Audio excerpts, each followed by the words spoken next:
Hi guys, and welcome to Escape with Watch Reviews. My name is Steve, and today we're going to be reviewing the Militado ML11. I received this watch for free. I don't want to send the watch back, but no matter how I get a watch in on this channel, you guys will always get my honest opinion every single time. And if by the end of this review you want to pick one of these up, I'll be leaving a link down in the video description. That is an affiliate link to the Watch Dives website. I am a Watch Dives affiliate, so if you use that link to purchase this watch or any watch, I'll get a little bit of a commission. You guys don't pay any extra. It just helps the channel and helps keep getting in watches. So yeah, I really do appreciate the continued support. The current retail price for this watch is $104 US. That's before any taxes or discounts or now possibly tariffs if you're in the US. The watch comes in 3 different colorways that you can see here, and they also each come with their own separate strap style or color, so just keep that in mind. The watch case is made of 316L stainless steel. It has a sapphire crystal with anti-reflective coating, a push-pull crown, a screwed-in case back, 100 meters of claimed water resistance, and then the watch is powered by the Seagull ST17 automatic movement. So if you aren't aware, Militado, they've been around for a while now. They're somehow related to Watch Dives, the brand, in some form or factor. I'm just not quite sure what that relationship is, but they do work together. They are known for their vintage and military designs at affordable prices. And I have to say, this is a really good example of that. They kind of nailed this one. But I'm going to get into the full review, and I'll let you decide for yourself. Before we do a quick wrist check today. Again, wearing my Omega Seamaster Professional. This one on a new Forstner bracelet. Looks awesome. All right, let's get into dimensions. Got a case width of 36.2 millimeters, 10.3 millimeter thick. We've got 20 millimeter lug width, lug tip to lug tip of 42 millimeters. And on the supplied leather strap, it weighs 60 grams. So I really do like the size on this. 36 is usually a little bit too small for me, but because it's kind of this cushion or square shape, it wears just a little bit bigger than a normal 36. It's also pretty much all dial as well. So yeah, it does have a little bit of wrist presence on it. 20 millimeter lug width. I like the overall length, really nice and short. Thickness is in check as well. So yeah, I do like the way that this watch wears. It kind of leans into that vintage design with the size. So yeah, I'm okay with the size on this, especially even for my 7.5 inch wrist. So I'm going to go throw it on my wrist for you. And here we are on my 7.5 inch wrist, and as you can see, it is a little small, but I feel like the design kind of warrants the size on this watch. So I'm okay with the size. I think it wears pretty good. The air coating on the crystal, struggling a little bit here underneath the bush, but really not that bad. The crystal on this watch is actually pretty darn good. I think it just looks awesome. It looks really good. I love all the reflections off of that case. Absolutely gorgeous. And quickly popping out in some direct sunlight, you can see there. Still looking really good. Plenty legible out here in the bright sun. I'm not sure you guys can see it or not, but there is a slight texture to the dial. Hopefully you can see that in the macros, but yeah, it's a very subtle texture, but it is there, so it's just something to note. I think it looks good though. Let's go throw it on some straps and let's get back to this review. And here we are on a cut to size FKM. This is on the, I'm going to say the pastel collection. Really kind of a cyan blue. It looks absolutely awesome on this with the white dial, I think. Pretty sporty, but yeah, I think it works. Very tight clearances though. It was kind of hard to get it on the watch, so just something to note. A thicker strap, you're going to have some problems getting it on the watch, I think. Alright, so here's one of the problems that I've run into with this watch. I was able to get this side of the strap on, but I wasn't able to get the other side of the strap on. You can see this strap is actually hitting the case as well, so your strap options are going to be pretty limited with this, sadly. Yeah, this is not a thick strap, and it's definitely hitting the case there, so yeah, just something to note for the future. I brought out about 4 different straps for the strap show, and none of them fit besides this half of the strap. So yeah, it's a pretty tight fit there, so just something to note. Let's go back inside and get back to this review. All right, so let's talk about the case finishing. So the case finishing on this watch is super simple. It is 100% polished. Some people are going to love that. Some people are going to hate that. I think it works for this. It looks very, very good. You can see the polishing job that they did on this watch is just exceptional. I mean, it's a pretty simple case to polish, I think. There's no kind of tight angles or anything like that. It's pretty much flat sided, so you can see there's no like streaking or anything like that with the polishing. They did a very good job with it. You can see the lugs here. They kind of look like posts that go through. I think that's probably how it was originally, but these are just normal spring bars. So yeah, just something to keep in mind. But you can see the reflection of the strap. You can just see how good that polishing is. So yeah, really happy with the polishing on it. You have the crown up here at the, it's at the 12 o'clock position. But yeah, really simple, good size crown. I think fits the case size there, unsigned, but nicely done.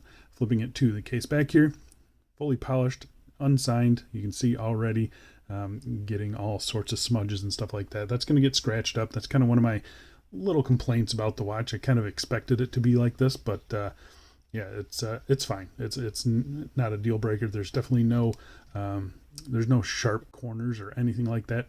It's held in with 8 screws there, and that aids in the 100 meters of claimed water resistance. So overall, there's not a whole lot to complain about in the case. They did a very, very good job. It's nice and soft to the touch, which is the big thing. It's super, super comfortable. So yeah, I do like it. And it just weighs nothing on the wrist. So really happy with it.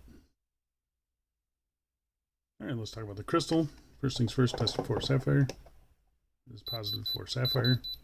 So we have a double dome piece of sapphire crystal. You can see here it sits above the edge of the case there too, so it's kind of like a very low profile box dome. It looks absolutely fantastic. Clear anti-reflective coating, plenty of visibility even at the extreme angles like that. You can see yeah, really happy with this crystal.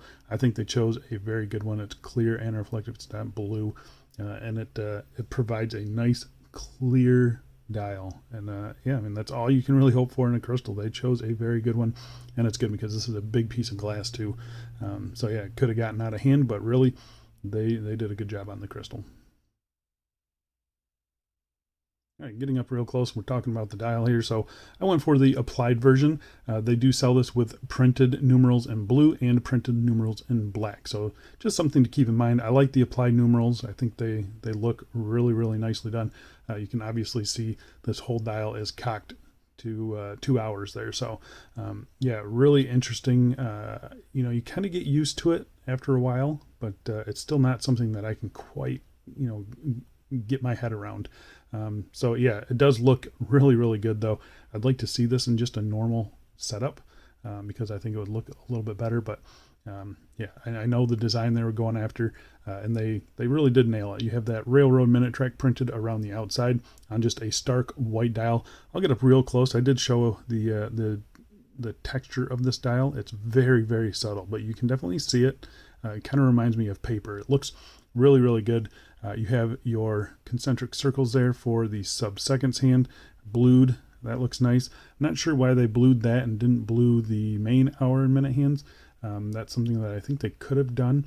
They do kind of get lost from time to time. They're pretty small hands, I'll say that, especially that needle tip on the end of it. They are really, really thin. Just look how thin that is.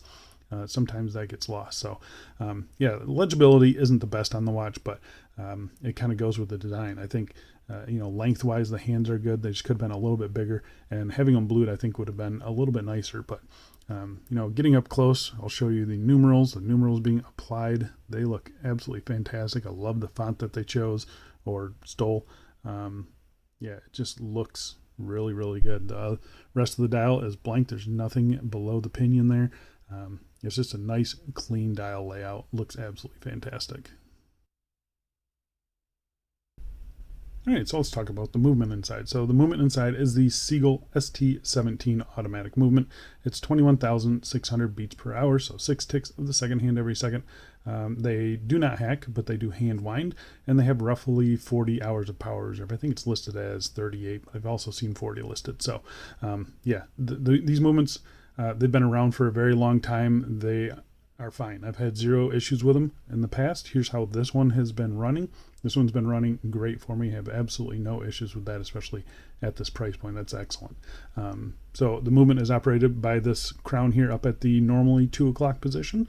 A little bit odd, but a good size crown for the case size, I think. Easy enough to get a fingernail under and pop it out. You can see there, you pop it out. It does not hack the movement. There's no date window back here either, so there's no ghost date position.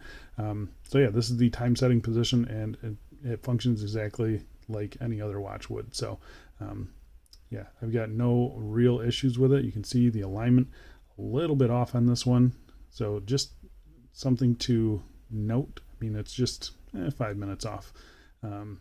Yeah, obviously every watch is going to be a little bit different, but I'd like to see a little bit better assembly and QC when it comes to that. Push it in there, everything engages as it should. The hand winding on the watch, a little bit noisy, pretty noisy on a case like this. That's kind of to be expected. So, all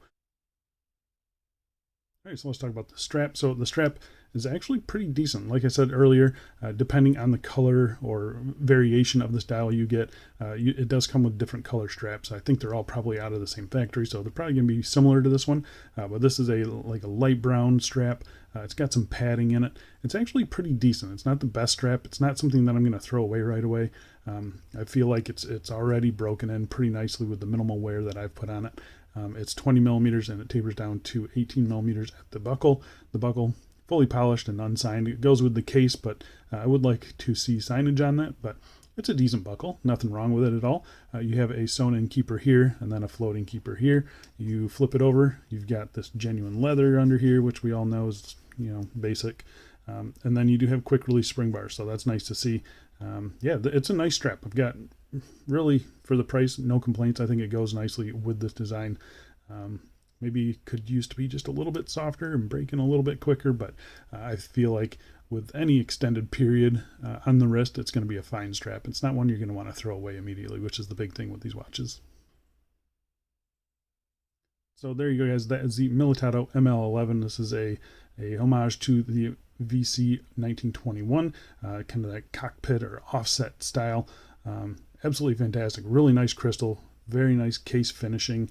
The movement inside should be fine as well. The strap is actually pretty decent. For $100, you're getting a really unique design, at least in the scheme of things. It's not a Rolex homage or a clomage. But yeah, really kind of cool and a conversation piece in my opinion. So yeah, I think it's a fun little watch to wear. I do like that they kind of shrunk this one down too. So I've had I believe the baltany of the larger size, and I like the size of this one a little bit better. So yeah, I do really like this watch. I think you guys will too. I think that's it for me. Thanks a lot for watching, and I'll see you in the next one. See ya.